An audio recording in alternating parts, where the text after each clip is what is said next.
పవన్ కళ్యాణ్ గారు మాకొక బస్సు వేయండి అంటూ విద్యార్థుల అభ్యర్థనపై జీ తెలుగు న్యూస్ లో ప్రసారమైన వార్తకు అధికారులు స్పందించారు.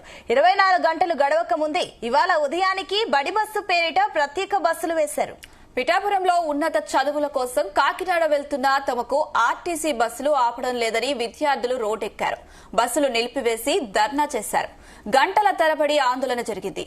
అమీనాబాద్ నుంచి ఉప్పాడ మీదుగా బీచ్ రోడ్ కాకినాడ వరకు ప్రత్యేకంగా ఒక ఆర్టీసీ బస్సు వేయాలని ఉప ముఖ్యమంత్రిని కోరారు.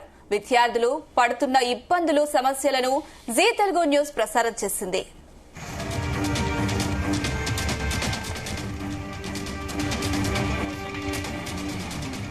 ఇది అధికారులను కదిలించింది. పవన్ కళ్యాణ్ కార్యాలయం వరకు చేరింది. ఫలితం కనబడింది. 24 గంటలు గడవక ముందే ఉదయానికి బడి బస్సు పేరిట ప్రత్యేక బస్సులు వేశారు. ఉదయమే ఈ బస్సు ఉప్పాడ చేరుకుంది. ఇక నుంచి ప్రతిరోజు ఉదయం 6:30కు ఈ బస్సు కాకినాడలో బయలుదేరి కొత్తపల్లి వెళ్లిన తర్వాత అక్కడి నుంచి ఉదయం 7:50 బయలుదేరి 9 గంటలకు కాకినాడకు చేరుకుంటుంది. తిరిగి సాయంత్రం 4:30 కాకినాడ జీజీహెచ్ వద్ద బయలుదేరి 5:30కి కొత్తపల్లికి చేరుకుంటుంది.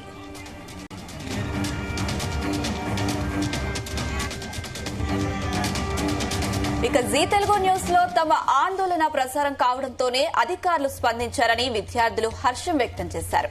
తమ సమస్య ప్రపంచానికి తెలిసిందని పవన్ గుర్తించారని తెలిపారు. జన సైనికులు వెంటనే ఆర్టీసీ అధికారులతో మాట్లాడారు. పవన్ కళ్యాణ్ కార్యాలయం స్పందించింది. కాకినాడ ఆర్టీసీ డిపో అధికారులతో చర్చించారు. ఇలా కొత్త బస్సు ఏర్పాటు చేయడం పట్ల విద్యార్థులు, గ్రామస్తులు, తల్లిదండ్రులు హర్షం వ్యక్తం చేస్తున్నారు.